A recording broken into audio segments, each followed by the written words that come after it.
everyone, it's Mavvery. I've wanted to make a Vtuber model for a long time. It was always just a daunting task that kind of scared me, but now I'm actually going to sit down and do it. Today's video will just be the designing and drawing part, and I'll go over rigging in a separate video.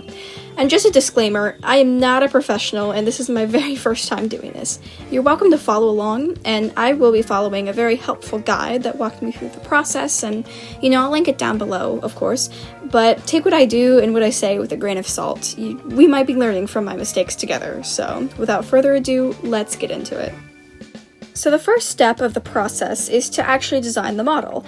As you can see, I'm not really going for the classic anime style yet, and I'm not super concerned about shading, just getting the elements down on the paper. I was inspired by magical girls and that sort of realm, and I wanted something that kind of looked like me, or I guess my self-sona, and I could use it if and when I start streaming. Maybe. I'd have to get a better setup than a crappy laptop to do that, but I might. Anyways, this is also for practice, and so if I wanted to start selling and drawing VTuber models, I could, because they can actually be quite lucrative. I didn't know that. Technically, to make models, you don't even have to rig them, but I think it might be good to learn how to do that anyway. Because this is a preliminary design, I'm gonna take some stuff out later, like the strands of the bow on her hair in the back.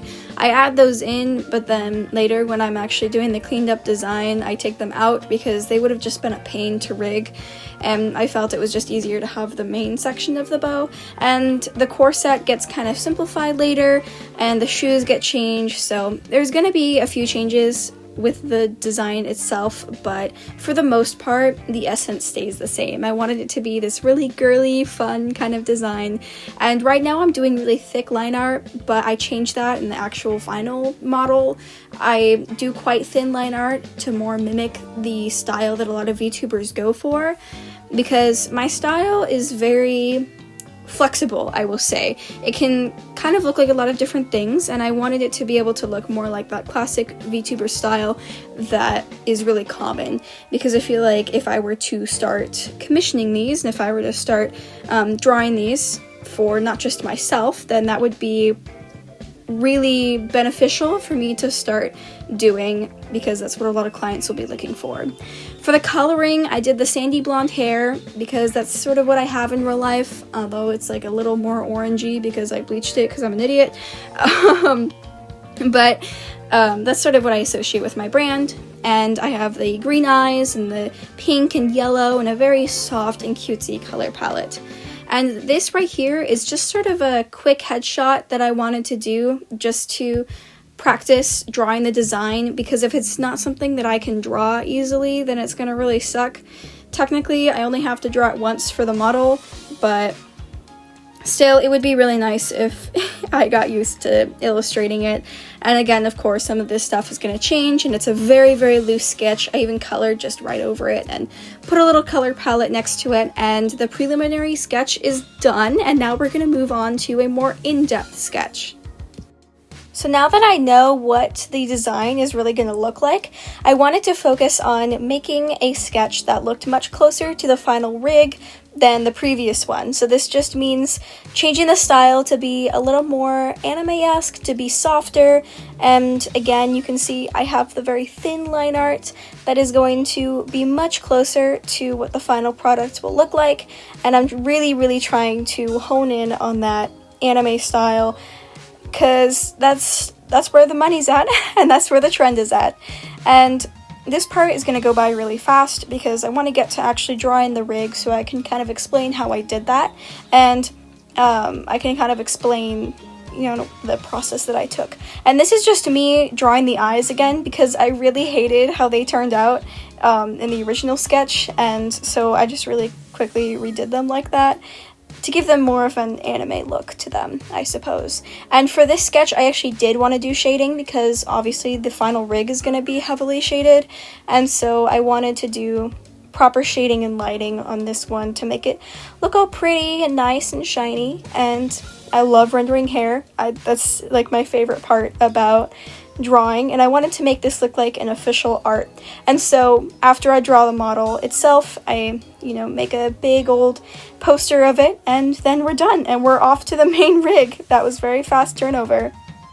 And I actually used Haystack's very, very helpful process for making a VTuber, and I will have this link down below, but this was just beyond helpful when making the actual rig, and oh my gosh, it really provided some amazing resources for me to be able to cut it up, and some advice just to avoid, you know, silly mistakes that might bite me in the butt later. And yeah, honestly, I can't recommend this enough. This made things seem a lot more digestible, but this didn't cover any of the rigging. So again, this is just so you can make the model and have it cut up. So now, after I have done the sketch, I'm going to start working on the actual model part.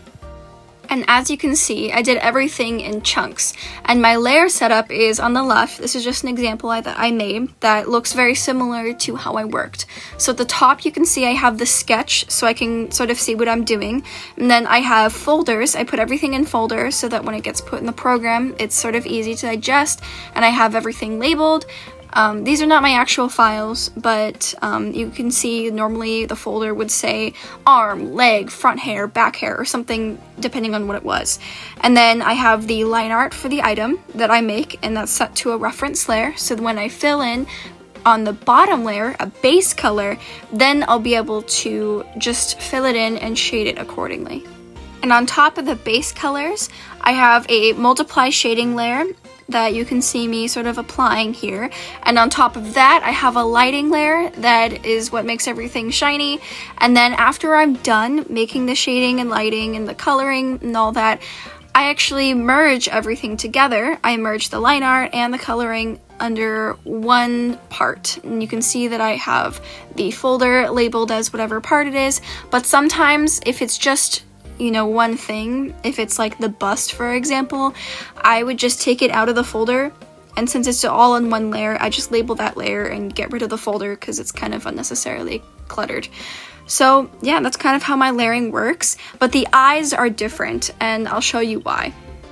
So right here is a real screenshot from my file, and you can see that it's split into a lot of different parts. And here I'm actually going to include on the right a screenshot of the reference that I used. This reference is actually from artist Himi, I believe, and they're amazing. Go check them out. So anyways, this sort of separation was guided to me to separate the eyelids, which you can kind of deform to make the eyes close and to cover the whole eye. There's the top lash, which again is deformed to make the illusion that the model is closing their eyes. And there's the side lash, which makes it easier to hide, again for closing eyes. The bottom lash, and then separating the pupils, highlights, and eye whites. I didn't separate the highlights because I just wanted to include them with the pupils. I wanted this model to be pretty simple because it's my first model, and yeah, so that was the guide that I followed to make the eyes, and this is because the eyes are the most expressive part of the model. This is sort of what people look at first, and so it's really important to separate these a lot so you can have a lot of variety and variation with the model when it detects the tracker opening and closing their eyes. I also referenced Mina's tutorial. They're also amazing. Go check them out as well. They honestly made this whole process so much easier having these professional VTuber artists to reference from. So this looks really strange right now, but that's because I only had a couple layers turned on, and I was constantly hiding and unhiding layers in this whole process because it was tedious. This honestly took me several days, and it's because you want to have everything separate. So for the bow, you know, like the knot was a separate thing, the two little what is it, like the front parts of the bow and the back parts of the bow, every one of those is separate. But then other things like the bust, I kept very together, like it was all the same. And so I picked and chose what I wanted to be separate and what I wanted to be together very strategically.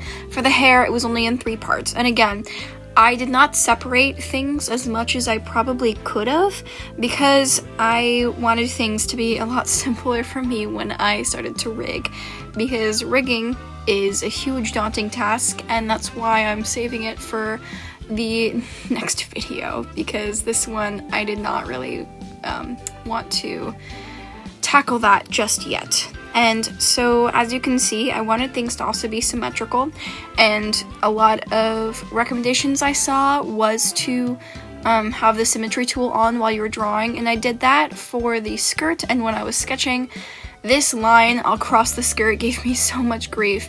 Oh my gosh. But I wanted things to be very symmetrical, and so when I couldn't use the symmetry tool, I just copied and pasted. And I separated things into different layers again so they could kind of be moved separately. And this model is not perfect. There are lots of imperfections, and I'm sure if you're watching this and you have experience making VTuber models, you're probably shaking your head right now going, oh my gosh, Mav, why did you do it like this?